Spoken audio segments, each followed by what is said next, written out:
Being a good par 3 player is crucial for helping you shoot lower scores. Now in today's video, I am actually going to play a par 3. I'm going to break down how I approach par 3s, give you some simple strategies that are going to massively help you. Let's kick this video off with a stat. I did some research before I came out here and found that last year on the PGA Tour, the par 3 scoring average was 3.07. Essentially, this means that the best players in the world, the best ball strikers, are bogeying par 3s more often than they are birdieing them. So with that in mind, that should change how we look at par 3s. These are not go holes. These are not attack, attack, attack. We have to play these smart, and ultimately a par is a great score on these holes. Now with that in mind, I'm going to take you through a strategy that is going to promote you making some really awesome decisions. So the strategy that I want you to implement is one that I learned when I was playing Division 1 college golf out in America. And that is, I want you to picture that there is no flag on the green. So we're going to imagine that there is no flag right there. The key number that we are looking at is to the middle of the green. And here's the thing. If I was to give you a golf ball and I was to place that golf ball slap bang in the middle of the green geometrically and go, look, let's think about all the different possibilities in terms of pin placements we can have. The chances are you're not really going to have anything more than 30 foot, in which case I think a lot of golfers would back themselves to two-putt that. If you wouldn't back yourself to two-putt that, I highly advise grabbing some sort of putting lesson. Now, on this situation, we have a massive green here. It is nearly 100 foot front to back. In fact, I think it pretty much is 100 foot front to back. So the longest putt that we would have here with a realistic flag is about 45 feet if you were in the middle of the green. The other reason why I say always aim for the middle of the green is par 3s often have a lot of trouble around them. As you can see here, we got water about 40 yards short, but we've also got two bunkers there, which, trust me, they love to swallow up a golf ball. So if we are aiming for the middle of the green, it is going to give our shot dispersion a little bit of margin for error. If we don't quite catch it, well, we still got some room to the front edge. If we absolutely nuke it, we hit a great one, we've got room to the back. We pull it slightly, we got a little bit of space. We push it slightly, we got a little bit of space. So AKA, we do not have to be perfect with this shot. So essentially what we are doing in here is building you margin for error. And the statistics show that if you hit a green, you are far more likely to walk off with a better score than if you miss a green. So let me just run you through the hole that I have right here. So before I came out, I did some Google Earth sort of mapping for you. So from this position, we have 178 yards to the front edge, 198 yards to the middle of the green, and about 215 to the back. Now the green is on a slight slant, and again, these are rough estimates in terms of distances. Now the flag, just so we know where the flag is a little bit short of that. It's probably around the 188 mark in terms of actual distance. Now the green is the same height as me. If it was higher than me, the hole would be playing longer. So although the yardage to the middle is about 198, it would be playing longer if the green was higher than me. If the green was lower than me, it would be playing shorter. So that I go, okay, it's pretty much playing 198. Now from there, it's a little bit cold. It's about 8 degrees Celsius here right now in the UK. Don't know what that is Fahrenheit, probably low 50s, I'm guessing.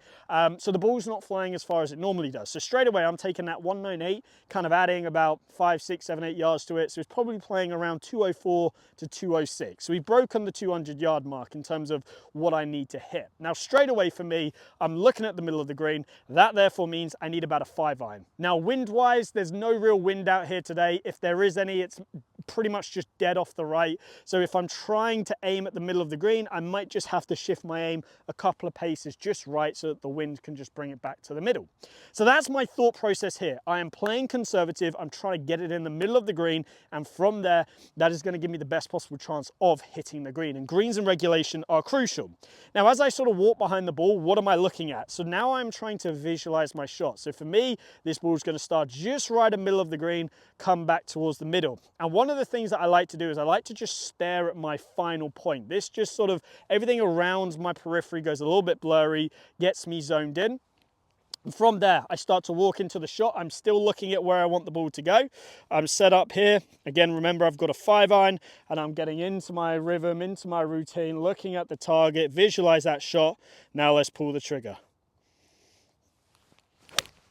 That is an awesome shot, pretty much a 2-yard draw. Looks like it's going to be pretty good. Yep, so it's past the flag. I tell you what, I think I've actually hit the middle of the green right there. That doesn't normally happen, let's just say, and that is, I promise, that is first take. There's no divots here. So that is a great outcome right there. Now let's jump to the green. Now let's talk about the putting side of this. So as you can see, I have safely made it to the middle of the dance floor, and to be honest, I'm pretty much slap bang in the middle of the green. Now in this situation here, I'm gonna do sort of a pan around view. First of all, what you should notice is that there's loads of space either side of the golf ball, long, short, right, left. So this shows you that as much as I hit a fantastic 5-iron back there, it was pretty much dead in the middle of the face, everything I wanted it to be. You can see if I didn't quite catch it, I have margin for error short. If I pull it, I've got a good sort of 10 paces to my left. If I pushed it, I've got a good sort of 8 paces to my right, but the green does kick in and I've got loads of room back there. So it shows you how actually by picking the middle of the green, it's just going to massively increase your chances of actually hitting the green. Now again, if I play that image back, look at where the ball is and look at all the potential flags that you can have. For example, there are a couple right next to me. There's one there, there is one just over there, couple over there. To be honest, the longest putt from here that I'm going to have is about 45 feet. This one here is 30, and I would say that that flag is as close to the front edge as legally you're probably allowed to put it. It is right on that front edge. You wouldn't want to be short of that. Trust me, I've done that before. It is horrible. So not only is this going to increase your chances of hitting the green, but if you do actually hit a good shot and hit it in the middle of the green, you are going to have quite a few birdie opportunities from this position. Now, let's turn our attention to the putt, and I want to give you a very, very simple tip. Less is more. What do I mean by this? Throughout my golfing career, I've overthought putting. The thing that freed me up was keeping everything under 9 seconds. And the reason why 9 seconds is sort of the goal is because that is roughly the attention span of the average human being nowadays, is 9 seconds. I know, crazy, it blew my mind as well, but trust me, this works. Now, when does that 9 seconds start? It starts as soon as you are to the side of the golf ball. So I want you to speed everything up.